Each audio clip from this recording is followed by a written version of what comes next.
before we get into the word. I'm excited. I don't know why. Oh, yes, I do. He woke me up this morning. Amen.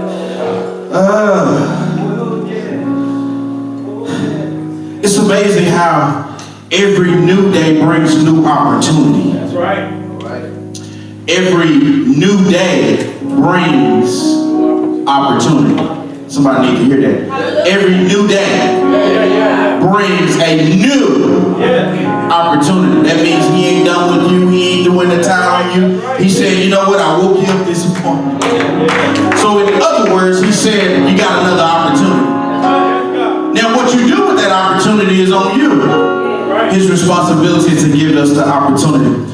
If you will go with me, I think we got it on the screen here. We're going to go to Job. Job chapter 2.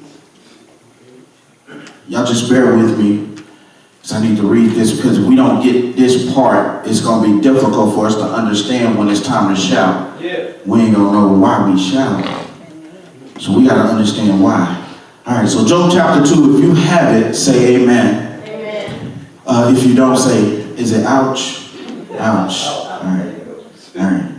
Well, if you don't have it, it's actually on the screen. You can be seated because I'm going to do a lot of reading. And I don't read too fast. I'm slow. That's a joke. It's okay to laugh. You can laugh in church, I promise you. All right. The thing he said, the joy of the Lord is my strength. All right. Job chapter 2, it says, and I'm reading from the NIV version. It says, on another day, the angels came and presented themselves before the Lord. And Satan also came with them to present himself before him. And the Lord said to Satan, where have you come from? Satan answered the Lord, from roaming throughout the earth, going back and forth on it. Verse 3. Then the Lord said to Satan, have you considered my servant Job? There is no one on earth like him. He is blameless and upright, a man who fears God and shuns evil. And he still maintains his integrity. Though you incite me against him to ruin him without any reason. Watch this. That's Satan talking. Verse 4. Skin for skin, Satan replied. A man will give all he has for his own life. But now stretch out your hand and strike his flesh and bones, and he will surely curse you to your face. The Lord said to Satan, very well, then he is in your hands, but you must spare his life. So Satan went out from the presence of the Lord and afflicted Job with painful sores from the soles of his feet to the crown of his head. And then Job took a piece of broken pottery and scraped himself with it as he sat among the ashes. His wife said to him, are you still maintaining your integrity?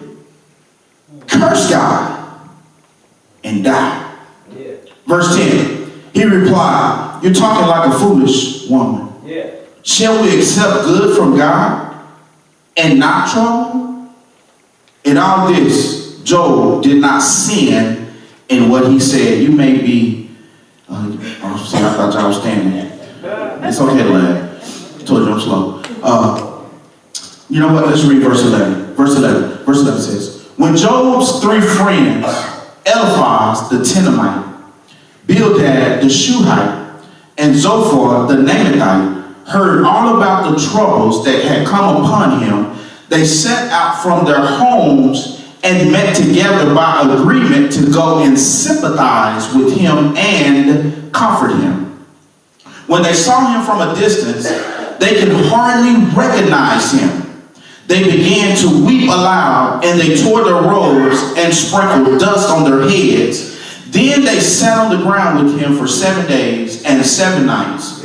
No one said a word to him, because they saw how great his suffering was. So I like to choose for a topic, just a brief moment. And the topic is this: I'm broken, but I'm still believing. Amen. I'm going to say that again. I'm broken, but I'm still believing.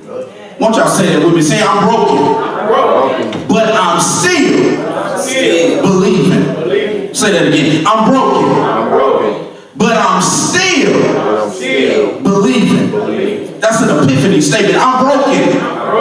But I'm still believing.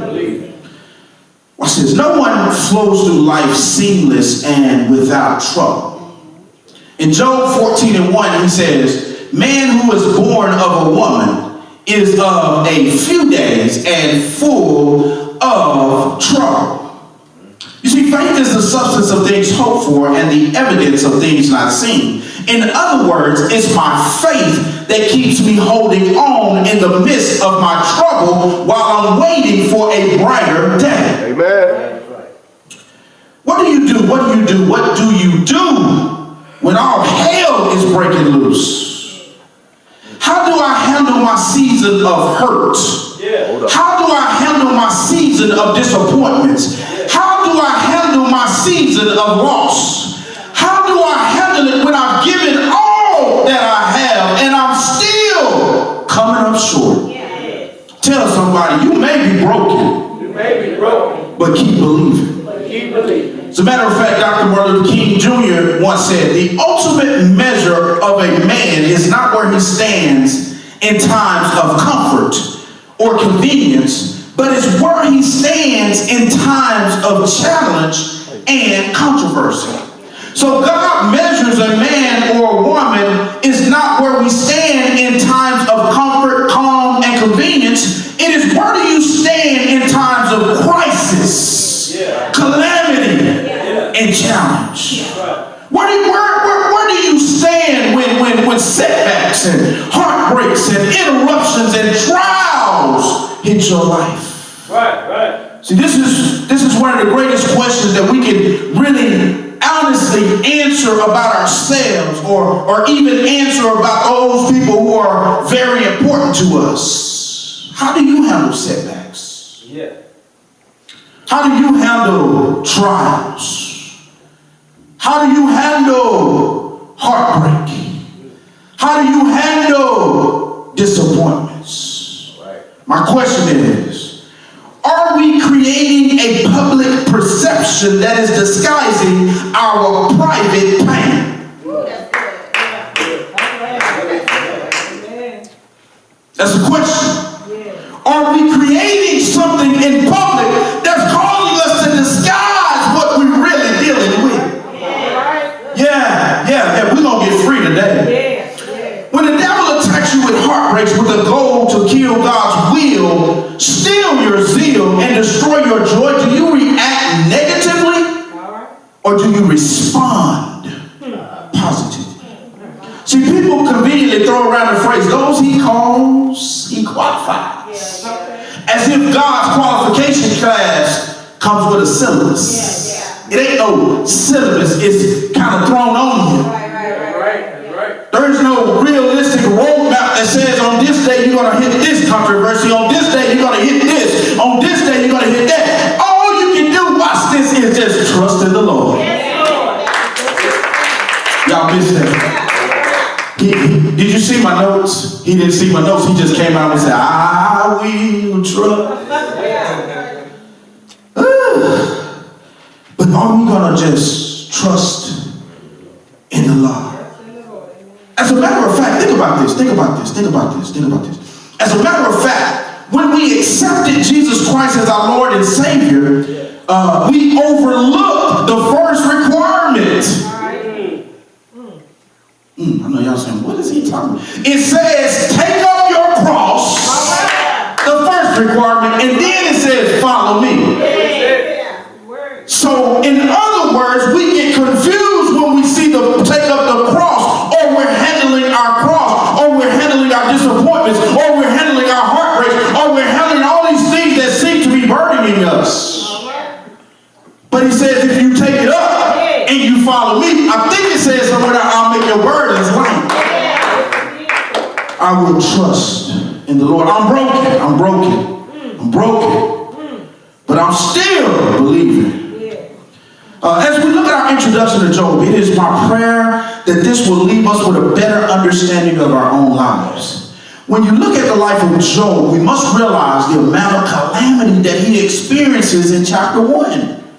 which represents one day. Every time he received bad news, the scripture points out that more bad news came. While he was still receiving bad news, some more bad news came. So this would suggest that before Job could even wrap his mind around one bad situation, he was receiving news about another bad situation. So my brothers and sisters, have you ever experienced days where it seems like if all you have been given today is one bad report after another bad report, after another bad report, after another bad report? As a matter of fact, my cousins are here, they can testify. My mama will say, no news is good news.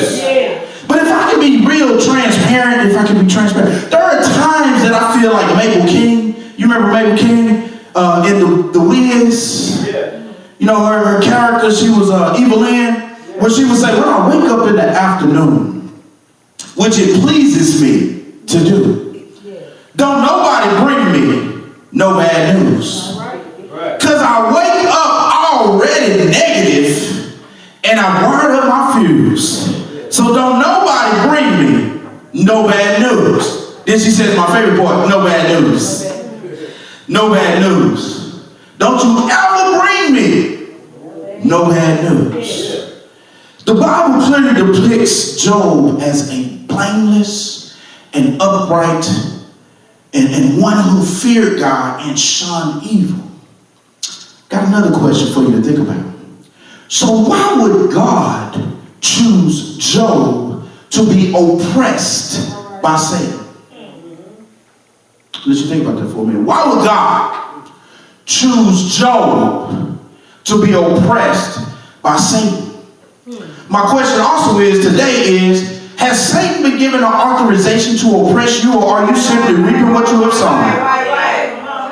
So you do know that some oppression is self-inflicted, while others may be God's way of breaking you only to build you back up.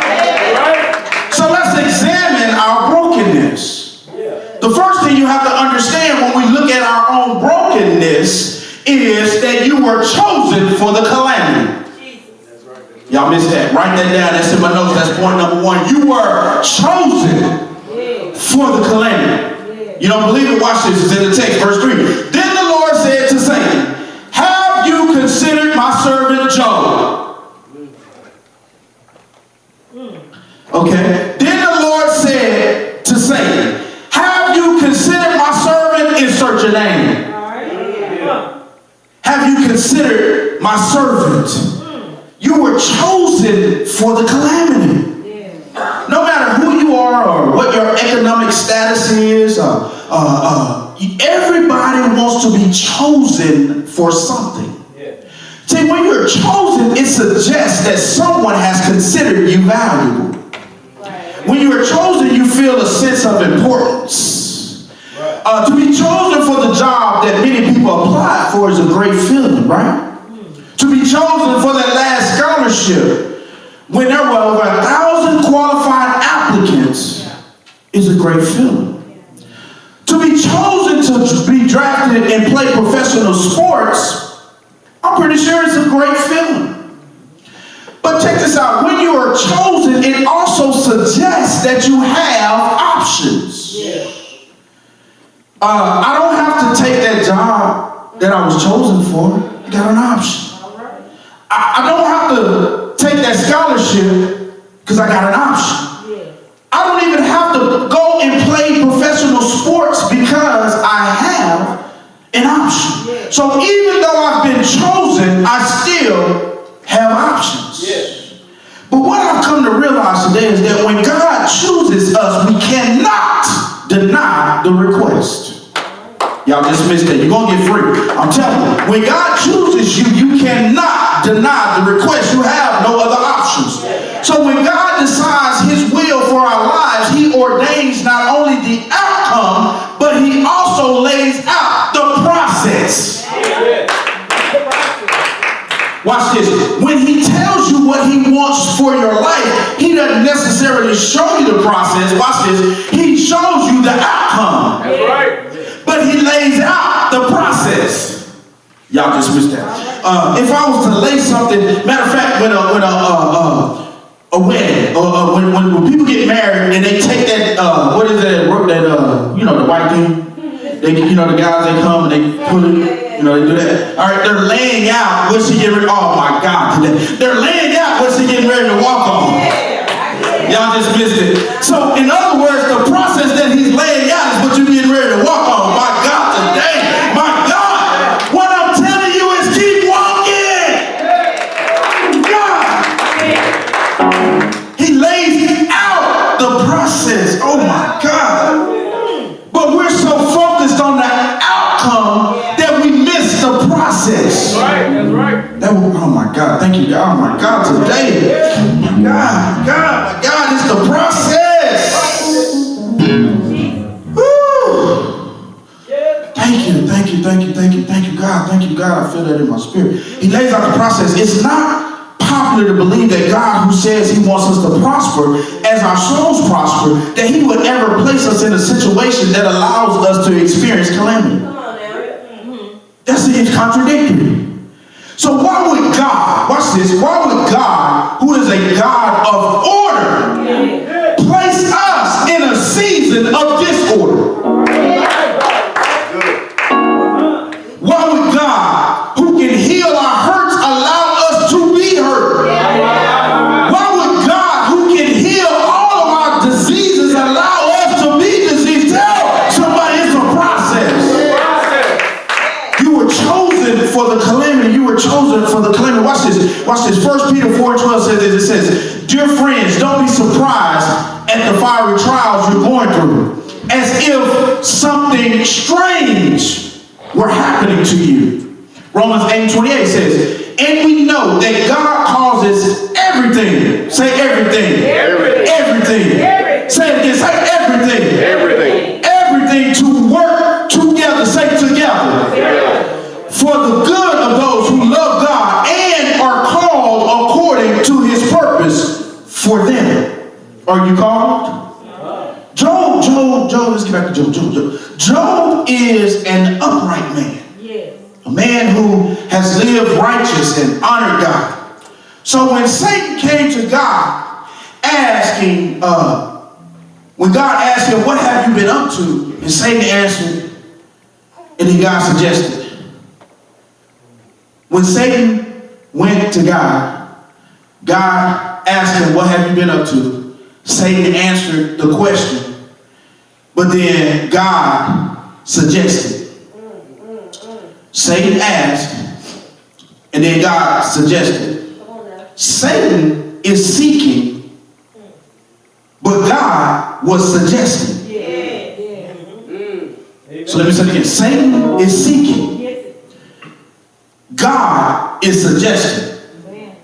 When God suggested Job, Satan even knew how powerful Job's relationship with God was. He knew that this relationship was too strong to be shaken by any of his meager attempts. So maybe what we really see here is that there are two different lists that we can appear on.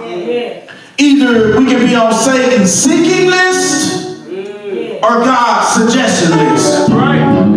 Okay, y'all just missed that. Let me talk to this out. We can either be on Satan's seeking list or God's suggestion list. Oh, yeah. What's the difference? You can tell if somebody's on the seeking list, watch this, by how they respond to the calamity. Your first response when things look unfamiliar or shaky is, God, why? Your why questions are, why me? Why now? Why this? If that's your response, then maybe you're on the seeking list. But you can tell who is on the suggestion list. Because your response to the calamity is, and you respond to all things with this beginning to look unfamiliar, your response is the same as Job gave in chapter 1, verse 21. Naked I came in the world, and naked shall I leave. In other words, calamity has a way of breaking you into little pieces. When the calamity was suggested by the master, then you are not simply broken into pieces as if there is no significance to the struggle, but because of your relationship to the master, you are now a masterpiece. Hold on, I don't think they got that. Hold on. Let me make sure. So you got to understand, when you're broken into pieces by the master, you are now a masterpiece. You are a masterpiece. Maybe we're looking at our brokenness wrong. Maybe we're looking at our brokenness as the victim instead of the victor. Because you know, if you can break things into pieces, they actually go further. Come here, 2 fish and 5 barley loaves. If I break it, it can go further. Y'all gonna get that in a minute. If he can break you, you can go further. See, the problem is because breaking feels too uncomfortable that we don't want to be broken. But if I'm broken by the master, then I am a masterpiece. Tell somebody you're a masterpiece. You're a masterpiece. You're a masterpiece. Yeah. You're a masterpiece. It's all right to be broken if I'm broken by the master. So you were chosen for the calamity. I'm almost done. You were chosen for the calamity. Tell somebody, say you was chosen. It didn't happen by accident. You were actually chosen. Right. But not only were you chosen for the calamity, but you need to start checking your company. Tell somebody, checking your company. Oh, y'all can shout on that, huh? Check your company. You know what? I knew boo-boo then was good for me. The preacher said, I need to check my company. And in 2019, I'm exiting out all y'all Negroes. Tell somebody, ain't what he talking about. Ain't what he talking about. Watch this, verse 9 says, his wife said to him, are you still trying to maintain your integrity? Curse God and die. Verse 11, when Job's 3 friends, we're finna talk about friends. When Job's 3 friends, Eliphaz the Temanite, Bildad the Shuhite, and Zophar the Naamathite, heard all about the troubles that had come upon him, they set out from their homes and met together by agreement to go sympathize with him and comfort him.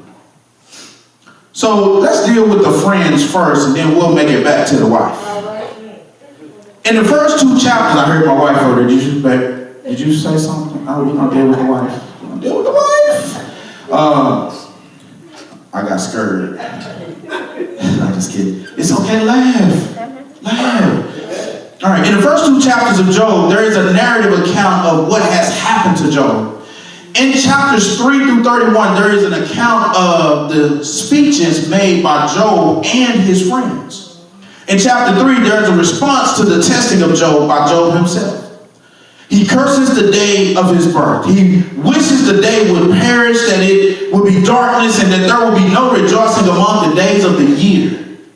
Job feels it would have been better if he never actually had been born, or if he would have died in his mother's womb, than it is to go through what he's dealing with right now. That escape by death would be better than what he's dealing with. It is at this point that his 3 friends come on the scene. As it turns out, these friends, Eliphaz, Bildad, and Zophar, are actually no help to Job. Go figure that. As it turns out, they're actually no help. Their charges were false. Their theology was wrong, and it did not help him physically. Check your friends. Make sure they're not talking to you about some false charges or giving you some bad theology and not even trying to help you physically. I'm going to say that again. Check your friends. They ought to be able to help you. At least with some good theology. Was that 2 weeks ago when I said it don't matter what we talk about, but we got to finish with the word? It don't matter if we got to have that real street thug life conversation, but we're going to finish with the word. We're going to close out with the word, right? Make sure their theology is right. Make sure their theology is right. But let me hasten to say something. So the good part about the whole situation is that they at least came. They were shocked that this powerful man had lost it all.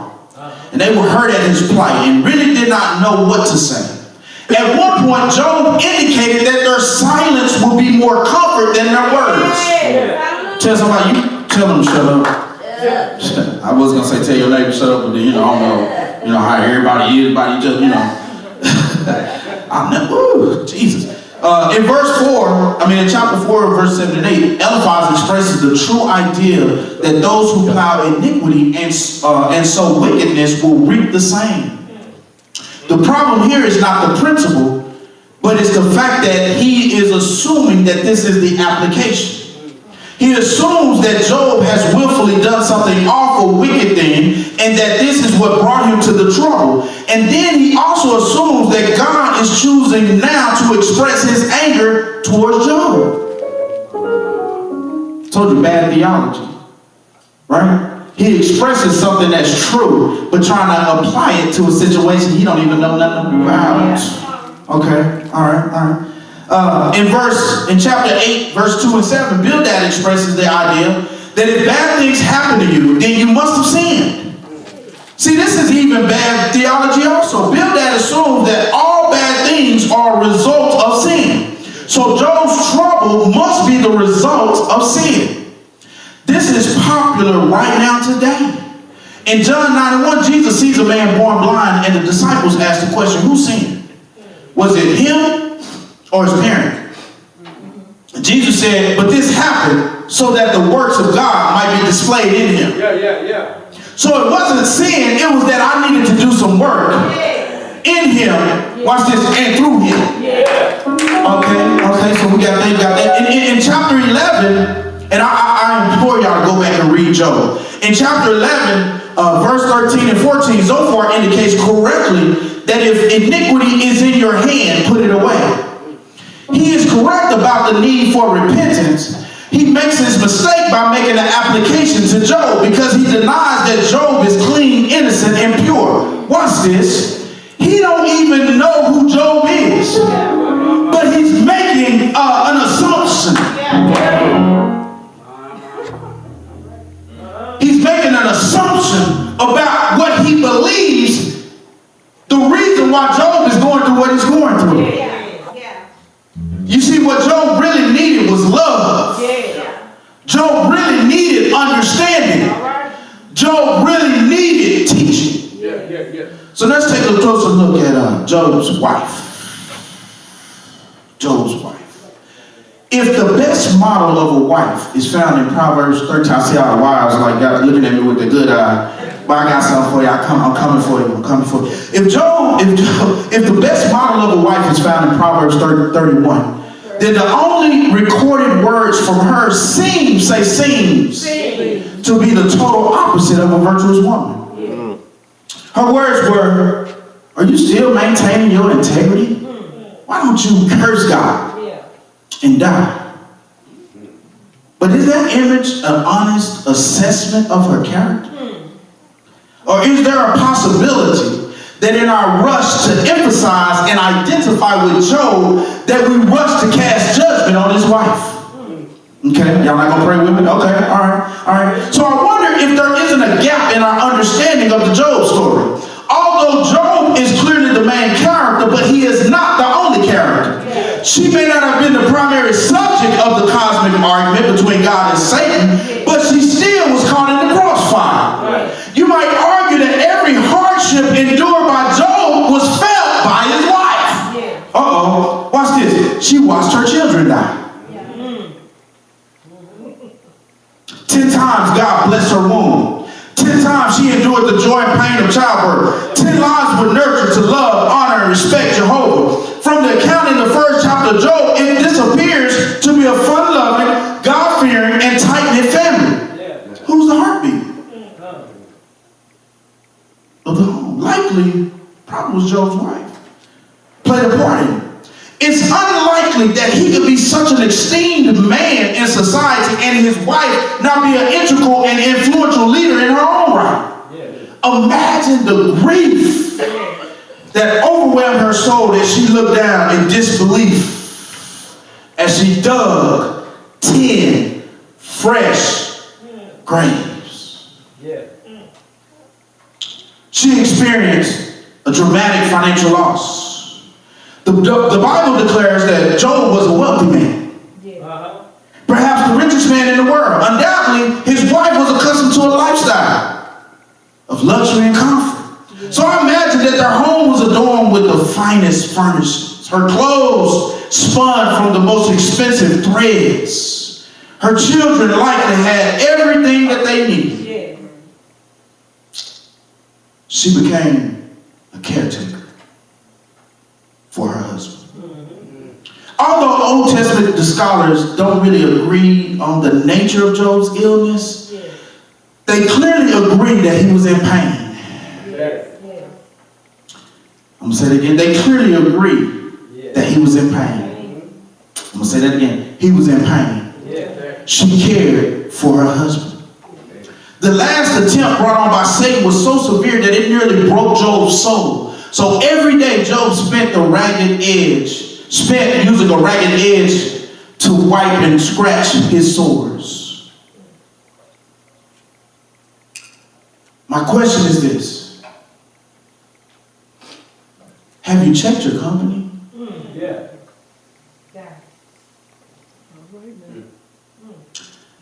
Based on this, the friends didn't benefit him.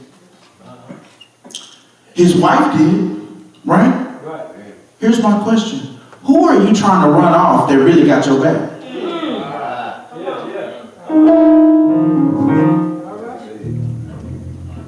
Okay, let me see.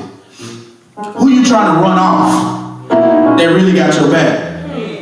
Can I testify for a moment? You said 2018 was a tough year, right? It was a real tough year for me, right? You know, another story, my brother passed away, and the last Sunday that I preached, he was right here, and we prayed over him, we did all the stuff, we did all that, laid on hand, we did all that stuff there, and he still passed away. And although I'm a man of God, I believe God, I trust God, and all this stuff here, what I figured out that I was broken, and I was struggling. Didn't know I was struggling, right? But you know when I really realized I was struggling? When I would get mad. Because the anger that I had was so bad that I'm like, man, no, you know, I went to hunt, so I'm a little crazy, I'm a little cray-cray, but not that cray-cray. And so I found myself arguing with my wife about stuff that seemed not even that important. And one day she told me, she said, bro, okay, y'all know her as, you know, Sister, I know her as Miss Kiss, right? She's like, bro, I got your back. Why you tripping with me? We down like 4 flat tires. She sent me emails, Team Mosley, hashtag Team Mosley. It was usually about bills, but I'm like, you know, I go with the hashtag, right?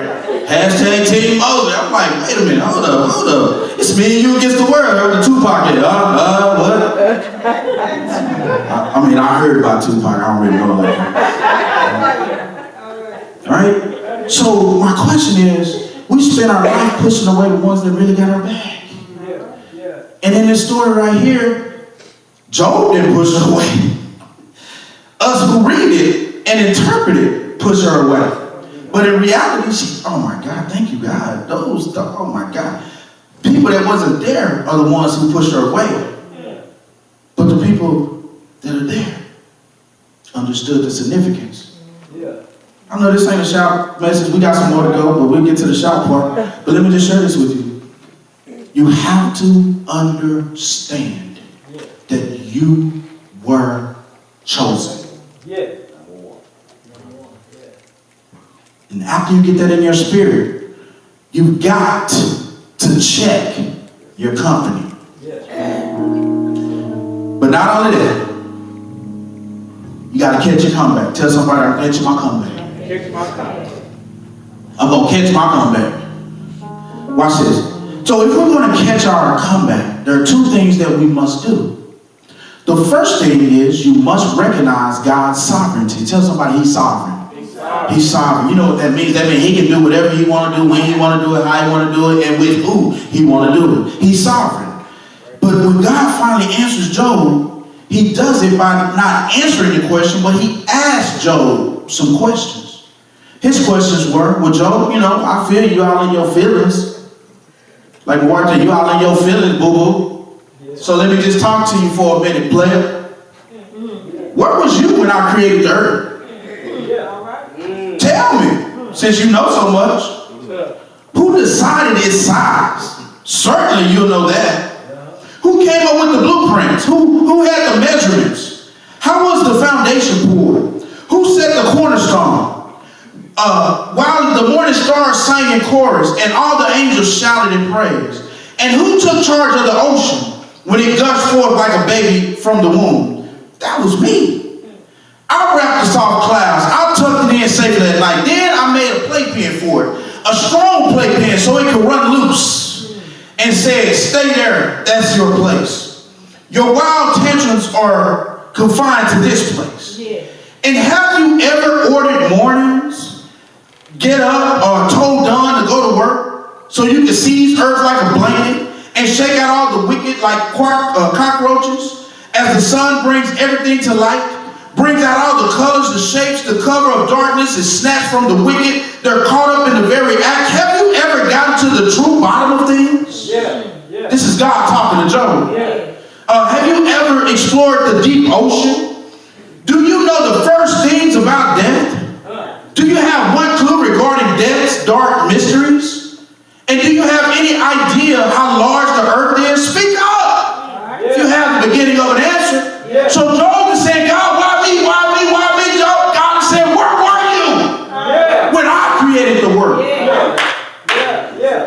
Why me? Where were you when I set the stars into heaven? Where were you? So maybe the reason why we have not caught our comeback yet is because God is not answering your why question the way you want him to. You're asking God why. He's saying, where were you? See, being released, watch this, being released from brokenness only happens when we acknowledge God's sovereignty. That's right. The bondage is when I don't recognize that God can do whatever he wants to do. Watch this, it's going to get ugly, The second thing that we must do is place forgiveness in our heart. That's right. Watch this. See, you must forgive. You must forgive. Yeah. It's in the text. Watch this. Oh my God, chapter 41. Please read Job. Chapter 41. I wish I could just keep going. But please read this. Chapter 41, verse 7 says, after God finished addressing Job, he turned to Eliphaz the Temanite and said, I've had it with you and your two friends. I'm fed up. You haven't been honest either with me or even about me. Watch this, not like Job has. So here's what I'm going to do. Or here's what you must do. Take 7 bulls, 7 rams, and go to my friend Job. Sacrifice a burnt offering on your own behalf. My friend Job, watch this, will pray for you. And I will accept his prayer. He will ask me not to treat you as you deserve for talking nonsense about me and for not being honest with me as he had. Watch this. In other words, what he was saying to them was, you cats ain't been honest. Right. Watch this. At least Job, in his brokenness, at least he was honest. Y'all gonna catch that in a minute. Even in his brokenness, at least he was honest. So my prayer is this. I pray that if you're in a broken place, that you have the strength to keep on believing. You have to remember that everything is going to be all right. That's right. I need you to get that in your spirit. Everything be all right. It's going to be all right. Tell somebody everything going to be all right. Everything going to be all right. Matter of fact, I think it's another song about some rap I heard that said, we going to be all right. Yeah, tell somebody, we going to be all right. We going to be all right. Can I just share this with you? Your marriage may be on the rocks, and that's considered a broken season, but can you still keep believing Mark 10 and 9 where it says, therefore what God has joined together, let no man separate? Some days you feel like you're about to lose your mind. That's a broken season, but keep on believing Philippians 2 and 5 where it says, let this mind be in you, which is also in Christ Jesus. You may feel like your self-esteem is long gone. That's a broken season, but keep on believing Jeremiah 29 and 11 where it says, for I know the plans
want y'all to miss this.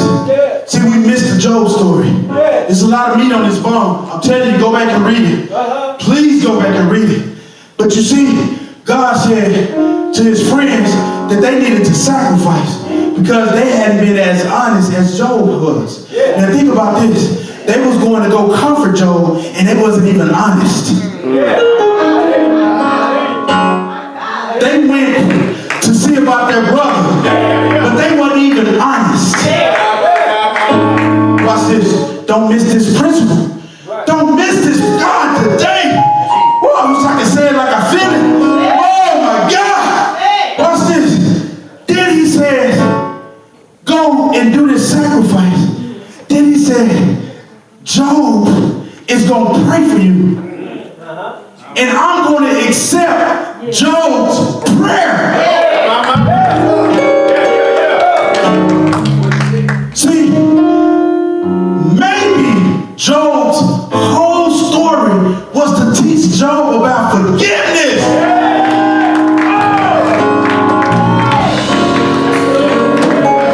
Maybe we're not really broken, we just ain't forgave.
So good, man. God's so faithful. It's amazing how God had me come in here and really deal with a situation that I have been struggling to deal with and really get free from 2 weeks ago. And then I walk in here today and my family is here. That's been difficult. I don't not go around my family. Not because I don't love them, but it hurts.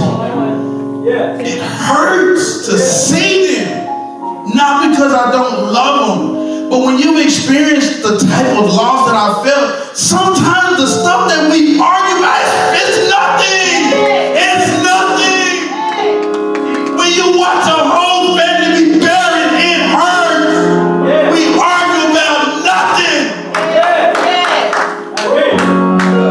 It's nothing. And I'm glad they're here today.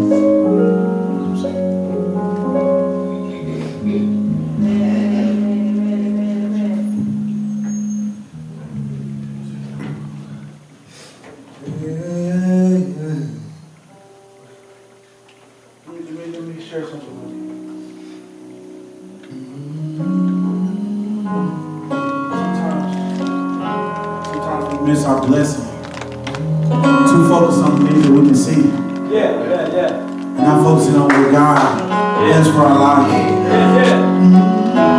And let me just share this with you. Your life will change when you understand that it ain't really about you. That's right. That's right. Your life will change when you understand it's not really about you. Amen. Your life will change when you understand it's really not about you. Watch this. God is trying to use you to help somebody. Watch this. Watch this.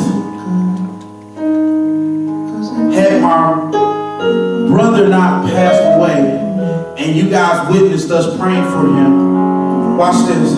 Then 2 weeks ago, I could have came here and got free. Because what was bothering me was even before my brother, when my mother passed, right? That was holding me back, right? But had you not seen and watched what happened right here, at this spot right here, none of this will make sense in my eyes. So my question to you is, I wouldn't have this word right here. I wouldn't have this moment right here. So I had to deal with that. I had to deal with the pain of that to get to the glory of this. Jesus came, bled, and died for our sins. But if he hadn't came, bled, and died, we'd still be lost. So he had to come, bleed, die, go through all the pain so that we could experience the glory. So when you recognize it, oh my God, today, watch this. I'm just testifying. I'm going to get out of here. I'm going to let y'all go. But I need you to get the principle. I left Dunherry, went to work for Park Place. The guys at Louisville, Mitsubishi called me, begged me, hey man, come over here, come work for us. Man, we know what you're doing, we know what you do, we want you to come be a part of it. Went over there, we was making strides, we was doing things, and then all of a sudden in the midst of it, they wanted to switch up some things. They wanted to change and go in a different direction. And me, being me, said, hey bro, I ain't doing that, so I'm gonna go ahead and shoot you the deuces. Not really like that, I do know how to be. But then I went back to Dunherry. Watch this. And when I got there were some people being oppressed. My wife was right there. There were some people being oppressed at the dealership. Pay attention to what I'm saying. Had I not left, listen to God, went over there, listened to God, came back, because it was with prayer, I didn't just shoot the deuces, I prayed about it, and came back, those people will still be oppressed. They will be oppressed to this moment. But they didn't get free. Now listen, it ain't about me. What I'm trying to share with you is God wants to do something different with your life, but you got to let some of this stuff go. Because it ain't about you.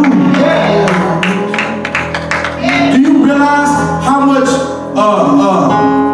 do you realize what it takes to leave a place that you've worked at for 18 years to walk into another place that you believe is your ground, where God is trying to do something with you? Can I tell you this here? When I got to Park Place, there was a man there that was oppressed too. He was a preacher. Know what he told me? This is what he told me. Matter of fact, I didn't even really know him that good. He just happened to be eavesdropping in a conversation I was having with somebody.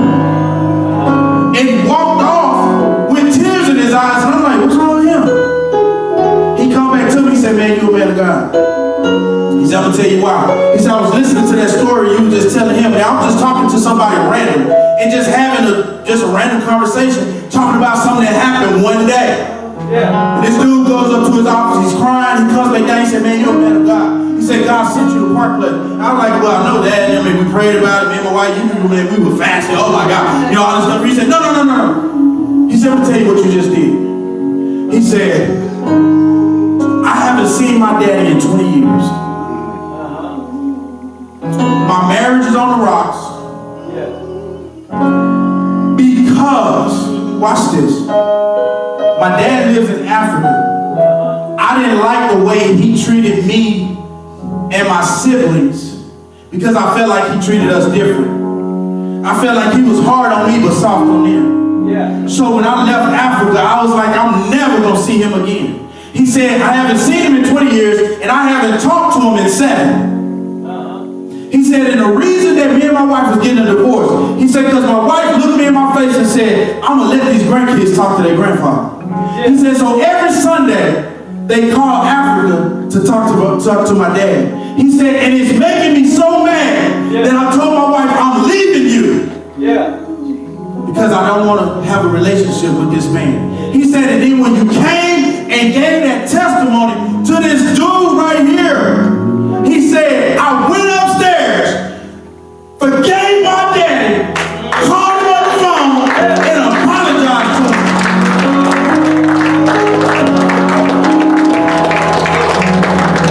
A month later, when I was praying about going and leaving Park Place and going over to Louisville, I was praying, I was like, God, man, really? I thought Park Place, I'm doing good here. I thought this was my spot.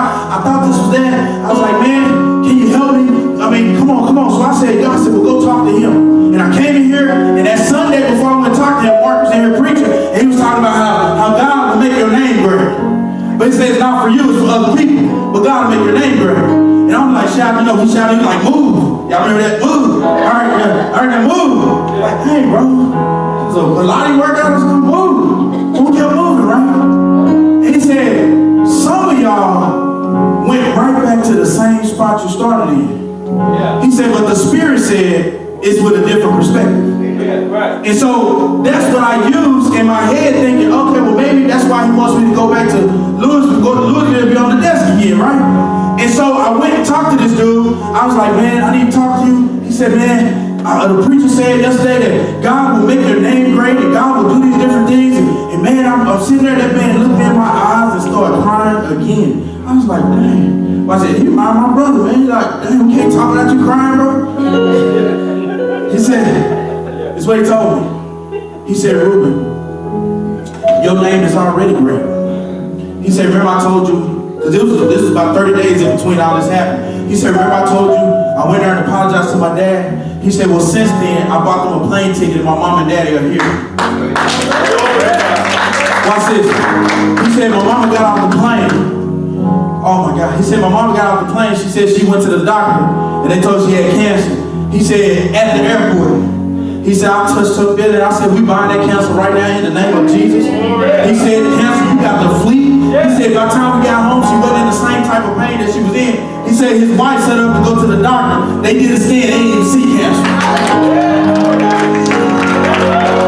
I'm not finished. He said, I told you God called me to the ministry and I've been preaching. He said, but I gave up on it these past 7 years after I stopped talking to my daddy, and I've been holding on to this type of stuff. He said, the other thing that has happened, he said, I know it go quick. He said, but we Africans, we got money saved up. We can make stuff happen quick. Y'all will catch that in a minute. He said, but we've already opened up a church. He said, now check this out. He said, we opened up a church back home, and I'm sending money back so they can build it. He said, Rueben, your name already great because everybody in my village know who you are. He said, when I got free, I said, this boy Rueben, help me get free. Y'all gonna miss it. I'm trying to help you get free. He said, so here's the deal. Here's the deal. He said, your name is already great. He said, they know you're in Africa. You don't know nobody over there. He said, because I told them your whole name and we pray for you every night. Amen. He said, because you're a man of God. Then he said, go take that job because God got an assignment over there for you. Watch this. I'm going to bless you one more time. I promise you we get out of here. But he said, so I go, I take the job. My brother passed away on a Friday. Yeah.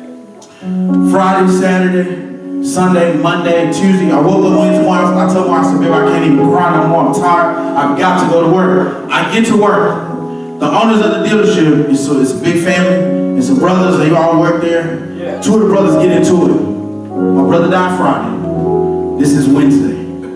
We ain't even buried him yet. These 2 brothers get into it. And I mean, bad. And everybody's like, man, they into it. All across the showroom floor, they yelling at each other. They start saying some personal stuff.